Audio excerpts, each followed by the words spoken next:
በስመ አብ ወወልድ ወመንፈስ ቅዱስ አሐዱ አምላክ አሜን። ገድለ ቅዱስ እስጢፋኖስ ዘወርሃ ኅዳር። አንድ አምላክ በአብና በወልድ በመንፈስ ቅዱስ ስም አምነን በተባረከ ወር ኅዳር 17 ቀን የሚጸለይ የንዑድ ክቡር ሊቀ ዲያቆናት ቀዳሜ ሰማዕት ቅዱስ እስጢፋኖስን የገድሉንና የሰማዕትነቱን ነገር የሚናገር መጽሐፈ ገድሉን እንጀምራለን።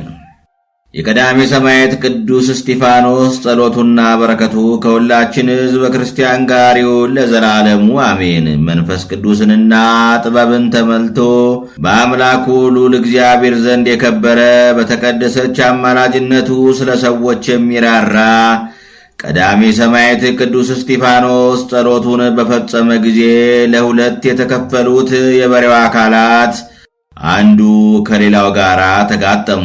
ቅዱስ እስጢፋኖስም የበሬውን ቀንዶች በእጁ ይዞ በጌታዬና በመድኃኒቴ ኢየሱስ ክርስቶስ ኃይል አሁን ተነስ ሲል ተናገረ። ሊቀ ዲያቆናት ቀዳሜ ሰማዕት ንዑድ ክቡር ቅዱስ እስጢፋኖስ ተናግሮ እንደጨረሰም በሬው ተነስቶ ቆሞ 3 ጊዜ ጮኸ። ያለምንም ጉዳትም ድኗልና ወዲያና ወዲህ መላለስ ጀመረ። በዚያም የተሰበሰቡትም ሁሉ ይህንን አይተው ቀዳሜ ሰማዕት ቅዱስ እስጢፋኖስ በስሙ ከሚሰብክለት ጌታችንና መድኃኒታችን ኢየሱስ ክርስቶስ በቀር ሌላ አምላክ የለም አሉ። ያ ሰይጣን ያደረበት አመፀኛ መሰሪም ይህን ድንቅ ተአምር ስንኳ አይቶ ከክፉ ሥራው አልተመለሰም። የጥንቆላ ሥራውን ይፈጽም ዘንድም የአሃያ ዛፍና የተጠራቀሙ ሥሮችን የአሳማ ፀጉርንም ሰብስቦ በወንበሩ ተቀምጦ በአየር የሚበሩ የአጋንንትን ስም ይጠራ ጀመር። ከወንበሩ ጋራም ከደመናት በላይ ወጣ። ወደ እርሱ የሚመለከቱ ሁሉ ወደ ሰማይ እንዳረገ መስሏቸው ተጠራጠሩ። ሌሎችም ያደረገውን ተመልክተው አደነቁ። እውነተኛይቱ እምነታቸውን ዘነጉ።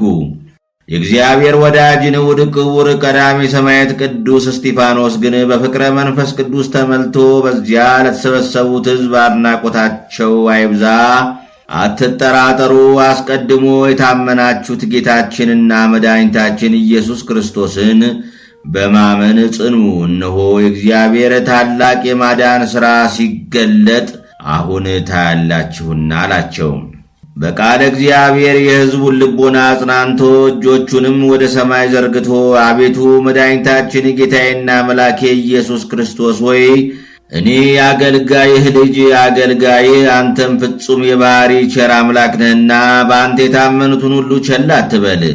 በላያችን የሰይጣን ኃይል ተበረታቶ በአንተ የታመኑትን እንዳጠፋቸው አሳልፈ አትስጠን። ለእኛም አገልጋዮች በሊ ሕዝብ ፊት ኃይልንና ብርታትን ስጠን። በሕዝብና በመናብርት በሥልጣናትና በመኳንንት በአጋጅትና በኃይላት ሁሉ ላይ እስከ ዘላለሙ መንግሥትና ሥልጣን ያንተ ነው። የሊቀ ዲያቆናት ቀዳሜ ሰማዕት ንዑድ ክቡር ቅዱስ እስጢፋኖስ ጸሎቱና ቅድስት በረከቱ ከሁላችን ሕዝበ ክርስቲያን ጋር ይሁን ለዘላለሙ አሜን። ጸሎቱና በረከቱ ዘወትር በየጊዜውና በየሰዓቱ ከቅዱስ እስጢፋኖስ ወዳጆች ከሆኑ ሕዝበ ክርስቲያንና ከሁላችን ሕዝበ ክርስቲያን ጋር ይሁንና ስለዚህ ቀዳሜ ሰማዕት ቅዱስ እስጢፋኖስ የቅዱሳን አባቶቻችን ሐዋርያትን ተጋድሎ የሚናገር መጽሐፍ ጸጋ እግዚአብሔርን በኃይል ተመልቶ በሕዝቡ መሃል ታላቅ ድንቅ ነገርን እንዳደረገ የተናገረለት ንዑድ ክቡር ቀዳሜ ሰማዕት ገባሬ ተአምር ሊቀ ዲያቆናት ቅዱስ እስጢፋኖስ ከአሕዛብ ወገኖች በሆነ አንድ ከሃዲና በሰራዊቱ ላይ ያደረገው ተአምር ይህ ነው።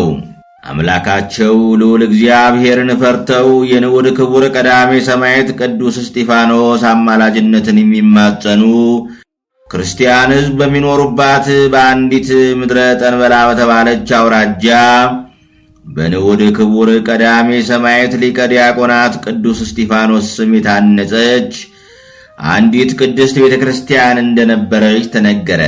ግራኝ የተባለ አሕዛባዊ አመፀኛ በመነሳቱም በየአውራጃውና በየመንደሩ ሁሉ ግድያና ሁከት የጭንቅ ፍጅትም ሆነ። ብዙዎች ክርስቲያን ኢትዮጵያውያንም ተገደሉ። ግማሾቹም ስለ ቅድስት ሃይማኖታቸው ብለው ከመንደራቸው ወጥተው ወደ ተራሮችና ዋሻዎች ተሰደዱ። ያን ጊዜም ያ ግራኝ የተባለ ርጉም ከሃዲ የቀደመች ሃይማኖቱን ያልካደ ክርስቲያን ሁሉ ትእዛዜን ስለተቃወመ በሕይወት እንዳይኖር በሰይፍ ይገደል፣ ቤቱም ተዘርፎ ሀብቱ ይወረስ ብሎ አዋጅ አስነገረ።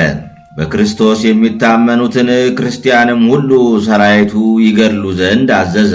በረከሰች ትእዛዙም ሰራዊቱ በመንገድም ቢሆን በቤትም ውስጥ ቢሆን ያገኟቸውን በጌታችንና መድኃኒታችን አምላካችን ኢየሱስ ክርስቶስ የሚታመኑ ክርስቲያንንም ሁሉ ይገድሉ ዘንድ ጀመሩ። በሰይፍ የገደሏቸው አሉ፣ በእሳት አቃጥለው የገደሏቸው አሉ፣ በመጋዝ እየሰነጠቁ የገደሏቸው አሉ፣ ወደ ጥልቅ ጉድጓድ ወርውረው የገደሏቸው ብዙዎች በክርስቶስ የታመኑ ክርስቲያንም አሉ።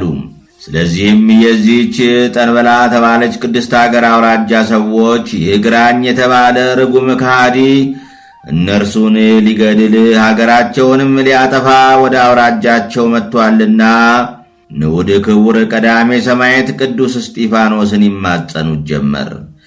ከዚህ ግራኝ የተባለ ርጉም ከሃዲ ወታደሮች አንዱም ለመሸመቅ ጓደኞቹን አስከትሎ ማንም ሳያየው ወደ አንዲት ዋሻ ገብቶ በተሸሸገ ጊዜ የዋሻው ክምር በላዩ ተደርምሶ በውስጡ ቀበረው።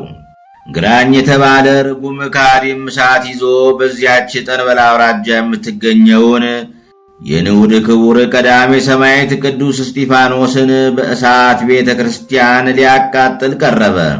ንዑድ ክቡር ቀዳሜ ሰማዕት ቅዱስ እስጢፋኖስ ይህች ቅድስት ማደሪያውን በአማላጅነቱ ይጠብቃታልና ሊያቃጥላት ግን አልቻለም። ይልቁንም በቅዱስ እስጢፋኖስ ትእዛዝ በቤተ ክርስቲያኑ ጠፈር ላይ የነበሩ ንቦች ተነስተው ከነሰራይቱ እስከ ሩቅ አውራጃ ድንበር ድረስ አሳደዱት። ይህ ግራኝ የተባለ ርጉም ከሃዲም ከነሰራይቱ በፍርሃትና በመንቀጥቀጥ ተመልቶ ሸሸ። የዚህች ቅድስት አገር ሰዎችም በንዑድ ክቡር ቀዳሜ ሰማዕት ቅዱስ እስጢፋኖስ አማላጅነት ከእሊህ ጠላቶቻቸው ከሃዲ ግራኝና ከሰራዊቱም እጅ ያዳናቸው አምላካቸው እግዚአብሔርን አመሰገኑ።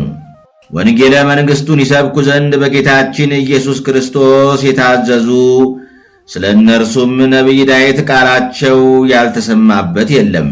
በአገሩ ሁሉ ነገረ፣ ስብከታቸው ተሰማ፣ ስብከታቸውም እስከ ምድር ዳርቻ ደርሷል ብሎ ስለተናገረላቸው ቅዱሳን አባቶቻችን ሐዋርያት ተጋድሎ የሚናገር መጽሐፍ አስቀድሞ እንደመሰከረ ጸጋ እግዚአብሔርን በኃይል ተመልቶ በሕዝቡ መሃል ታላቅ ድንቅ ነገርን የሚያደርግ የንዑድ ክቡር ቀዳሜ ሰማዕት ሊቀ ዲያቆናት ቅዱስ እስጢፋኖስ አማላጅነቱ ሁላችን ሕዝበ ክርስቲያንን ከክፉ ሁሉ ይጠብቀን።